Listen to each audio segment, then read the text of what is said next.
Could you use a quick tip daily? How about a tip that can impact your day?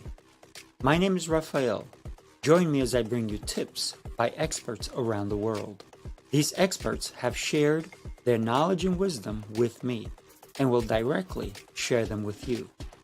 Make sure to subscribe, like, follow, and comment, and I would love for you to become part of the New Tip Daily community.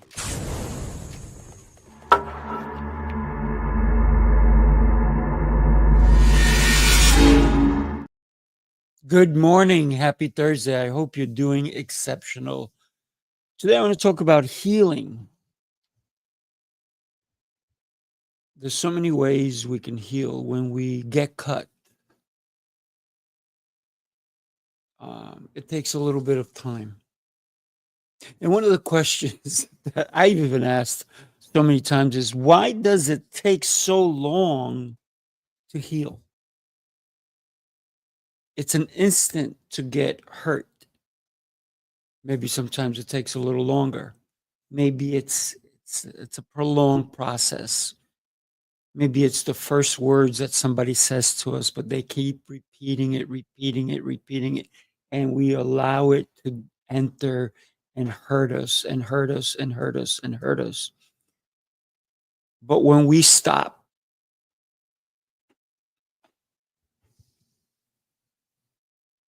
when we accept that we cannot handle that anymore, we don't want it.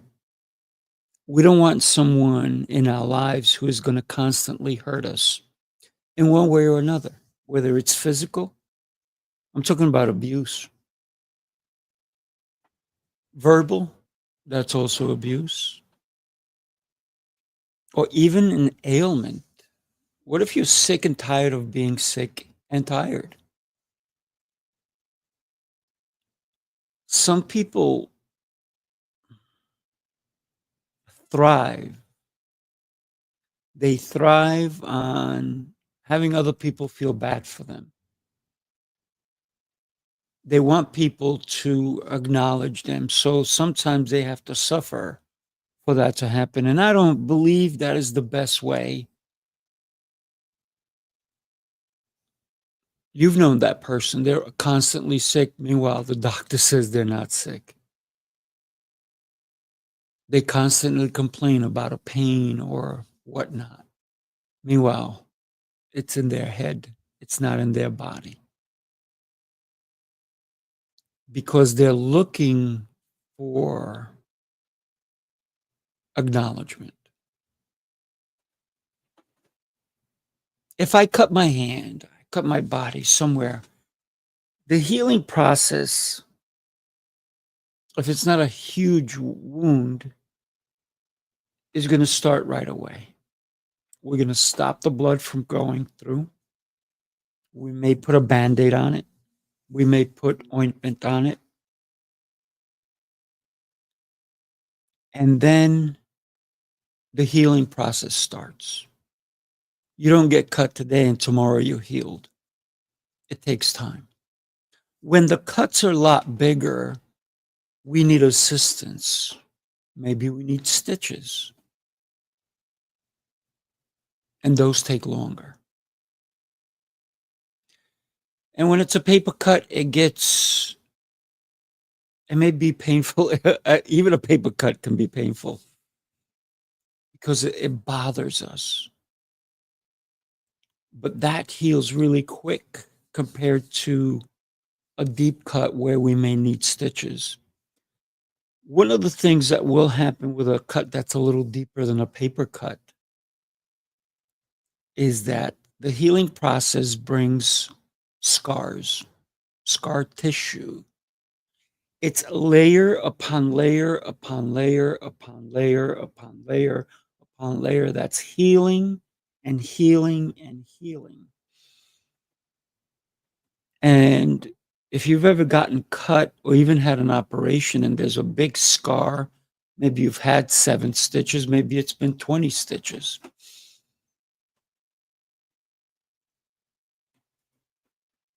The healing process starts right away. The body is so incredible. This is superficial. What I mean by superficial means external. So my external body will heal, but does my internal heal as well? I'm talking about my mind and my soul and my heart. How do we make that into a healing process? Why is that so important? There have been so many people who have had plastic surgery to get rid of something they didn't like, maybe a big nose, a scar that was too deep on their face. Maybe they needed implants, or at least they thought they needed implants. They need to remove something, a mole, body fat, whatever it is. But if their mind does not remove, it does not matter if the doctor does. There have been so many studies on people who believe that they're too fat and they stop eating, and it becomes a problem. It becomes a health issue. And no matter how skinny they get, what they see in the mirror is a big fat person. And there's psychological and mental aspects that play into that healing process. We have body dysmorphia. We consider all the things that are not that important. What we should be looking for is the health of our body. How healthy am I? Am I eating right? Am I exercising? Am I moving? Am I sleeping? These are the things that allow us to heal at a much deeper level. It starts with our mind. If you are sick because of an ailment, cancer,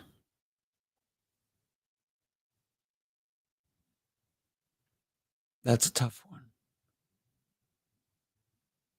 Maybe you're going through chemo.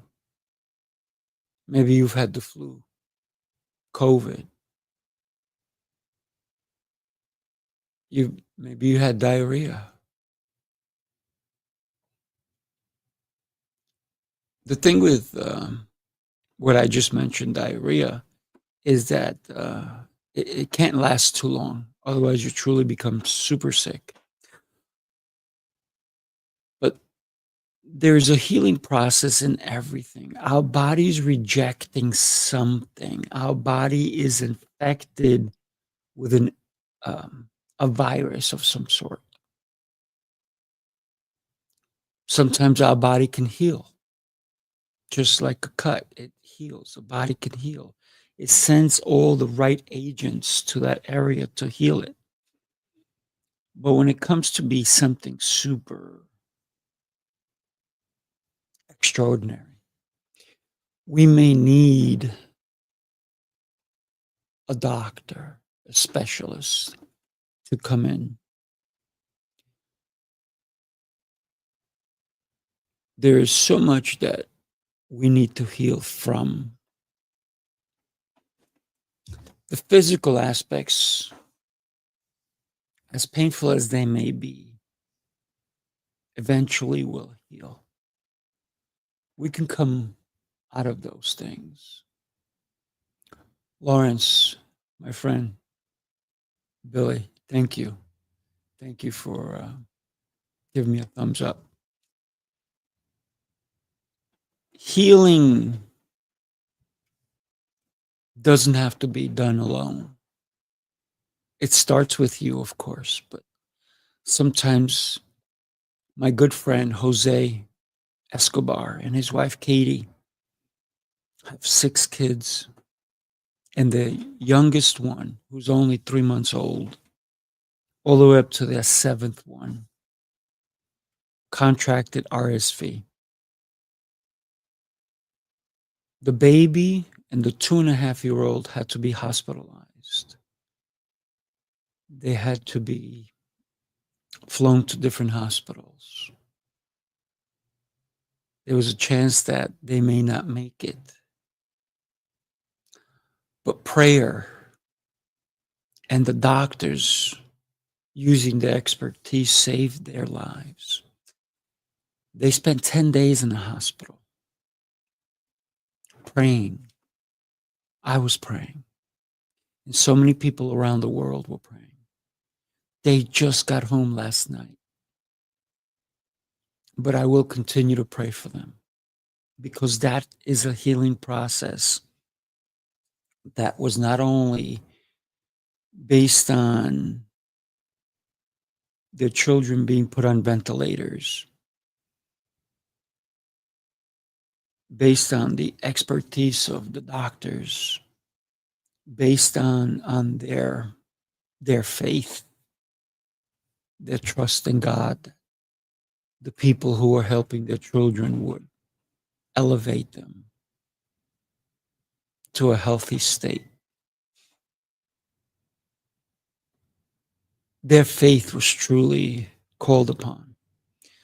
But I believe they both became closer as parents, better parents, more focused on what matters, which is their children and each other. But they let us in and allowed us to share in their grief and in prayer. And for that, I'm grateful that I was able to pray and will continue to pray for them. So consider when you're going through something, the healing process does not have to be by yourself. You can ask others to pray for you if you're sick or if a loved one is sick. Some people even helped financially. Some people offered Uber Eats and all kinds of things. They assisted with helping out with childcare and so forth, while 2 of their children were hospitalized and the other ones were homesick. So 2 of their 6 children were hospitalized. 3 were sick, and one of them, the 17-year-old Noah, was healthy, and he was able to step in and help. And so did their parents and grandparents. And the community came in and helped. You're not alone. You don't have to be alone. A healing is what we can do every day. We can heal from yesterday's mistakes, even. We can forgive ourselves. That's part of healing. Forgiveness is part of healing. Forgive yourself for the mistakes you've made. Don't be so hard. Because when you're being so hard on yourself, you don't allow yourself to expand and grow from your mistakes. Thank you for allowing me to share with you today on my thoughts on healing.